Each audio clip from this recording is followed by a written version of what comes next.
Hello नमस्कार दोस्तों, CSC Hasangarh में आपका स्वागत है। और आज की वीडियो में मैं आपको बताऊंगा कि आपका पीला और गुलाबी राशन कार्ड किन कारणों के द्वारा कट जाता है और आप उन्हें कटने से रोक सकते हैं। तो जिन जिन कारणों से आपका राशन कार्ड कटता है उन सभी कारणों को मैं आपको बताऊंगा कि जो कारण हैं और उन्हें आप किस प्रकार से रोक सकते हैं या आपका राशन कार्ड कटने से बच सकता है। तो इन सभी की जानकारी मैं आज की वीडियो में आपको दूंगा, तो बने रहें वीडियो के साथ और बिल्कुल स्किप ना करें। सबसे पहले मैं आपको बताना चाहूँगा कि जिनका पीला और गुलाबी राशन कार्ड बनता है, साथ ही साथ उनको आयुष्मान कार्ड की भी सौगात फ्री में मिल जाती है। और अगर आपको BPL राशन कार्ड नहीं बन पाता तो कुछ कारणों से आपकी आय जो है वो बढ़ जाती है, और जिसके कारण ना तो आपका आयुष्मान कार्ड बन पाता है और ना ही आपका पीला कार्ड बन पाता है, ना ही आपका गुलाबी कार्ड बन पाता है, और आपको सीधे APL कोटे में डाल दिया जाता है और आपकी आमदनी 2.5 से 5 लाख तक वेरीफाई हो जाती है। तो ये सभी रीज़न मैं आपको बताऊंगा, तो आप इन्हें किस प्रकार से ठीक करवा पाएंगे इनका भी मैं जिक्र आज की वीडियो में करूंगा। एक नंबर पर आता है ITR का ऑप्शन। अगर आपके परिवार का कोई भी सदस्य अपनी ITR में आय 1,80,000 रुपये से ज़्यादा शो करता है तो उनका राशन कार्ड में आमदनी जो है वो ज़्यादा शो हो जाती है, क्योंकि गवर्नमेंट को वो पहले ही बता देता है वो सदस्य कि हमारी ये आमदनी है। तो गवर्नमेंट उसको आमदनी को जो उसने पहले ITR में दिखाई थी वहाँ से डाटा उठाकर उसकी आय ज़्यादा वेरीफाई कर देती है, जो कि ऑटोमेटिकली सिस्टम द्वारा की जाती है। और दूसरा सबसे बड़ा कारण है इलेक्ट्रिसिटी बिल का।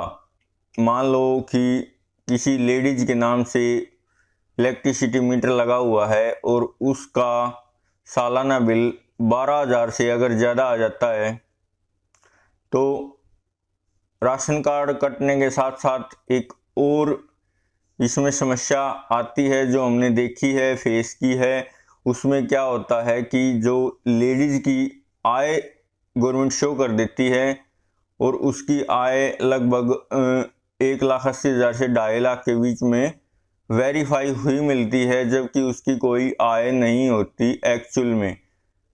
90% ऐसे केस हमारे सामने आते हैं जिसमें लेडीज कोई काम नहीं करती, बल्कि उसके नाम पर मीटर है और उसके मीटर होने के कारण ही उसकी आय गवर्नमेंट शो कर देती है। और आय शो होने के बाद ऑटोमेटिकली उसका राशन कार्ड तो बनता ही नहीं, उसकी आय भी ठीक नहीं हो पाती।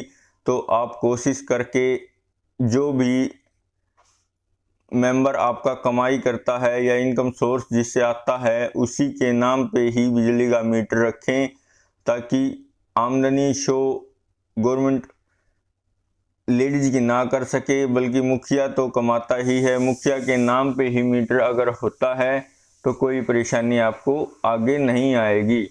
तीसरा रीज़न है इसमें एम्प्लॉय का।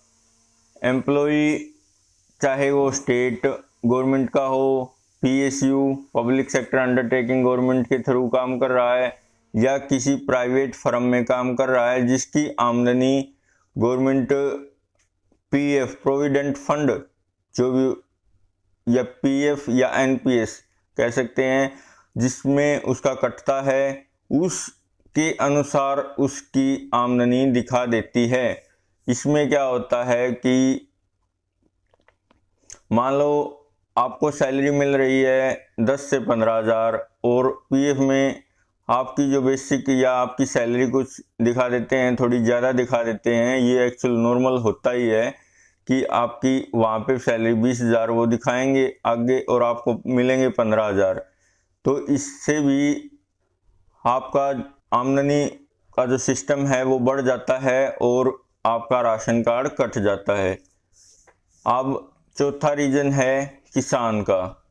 अगर आपके परिवार में कोई भी किसान है और वो खेती करके फसल बेचता है और वो फसल का जो पंजीकरण होता है, वो पंजीकरण होने के बाद जब मंडी में फसल जाती है, वो फसल की बिक्री अगर 1,80,000 रुपये से ज़्यादा हो जाती है तो भी राशन कार्ड आपका नहीं बनेगा, कट जाएगा।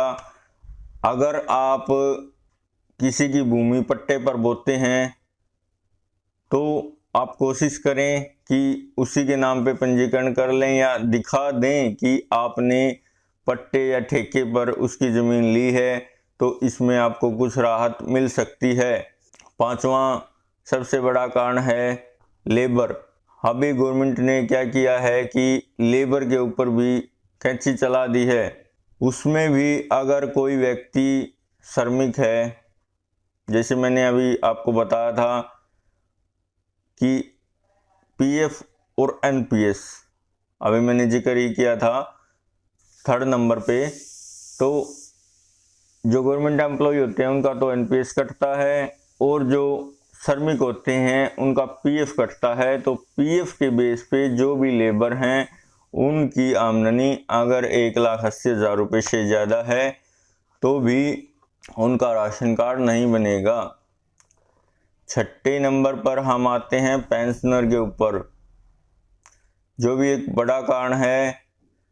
अगर आपके परिवार में कोई भी पेंशन भोगी है, जो पेंशन सरकार द्वारा 1,80,000 रुपये से ज़्यादा अगर उसके खाते में आती है या लेता है वो, तो भी उसकी आय उसके पैन कार्ड के ज़रिए और उसके अकाउंट के ज़रिए गवर्नमेंट वेरीफाई कर लेती है कि इनकी कितनी जो है ना पेंशन सालाना बनती है और आती है। तो उसके बेस पर अगर उसकी 1,80,000 रुपये से ज़्यादा पेंशन आती है तब भी वो राशन कार्ड के लिए अपात्र हैं, तब भी उनका राशन कार्ड नहीं बनेगा।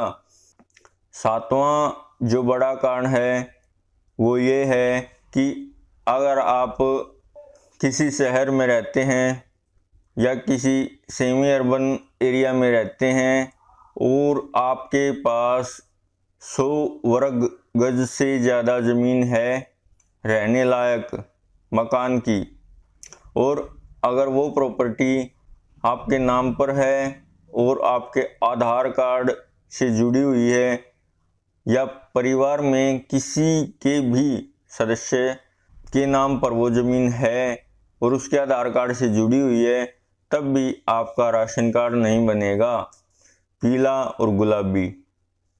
उसके बाद अगर आपके पास 100 वर्ग गज से ज़्यादा ज़मीन है तो आपका हरे कार्ड में ही नंबर आएगा। 8वां कारण है जो वो ये है कि आपकी जो रूरल में प्रॉपर्टी होती है, अगर वो आपकी अगर परिवार के किसी भी सदस्य की ग्रामीण संपत्ति 200 वर्ग गज से ज़्यादा है तो भी वो बीपीएल और गुलाबी राशन कार्ड के लिए अपात्र हैं। आज की वीडियो में आपने देखा कि कौन कौन से ऐसे रीज़न हैं कि जिनके कारण आपका पीला और गुलाबी राशन कार्ड नहीं बन पाता, और इसमें एक कारण और भी है, अगर आपके पास 4 व्हीलर है तब भी आपका राशन कार्ड नहीं बनेगा, क्योंकि गवर्नमेंट का मानना है कि अगर आपके पास 4 व्हीलर है तो आपकी आय 1,80,000 रुपये से ज़्यादा है। तो अगर आपको हमारी वीडियो अच्छी लगे तो प्लीज़ वीडियो को लाइक करें, चैनल को सब्सक्राइब करें और ज़्यादा से ज़्यादा लोगों में शेयर करें ताकि उन्हें भी इस जानकारी का पता लग सके और वो भी पता लगा सकें कि उनका राशन कार्ड कटने के पीछे क्या क्या सबसे बड़े कारण हैं। और वीडियो को देखने के लिए आपका बहुत बहुत धन्यवाद।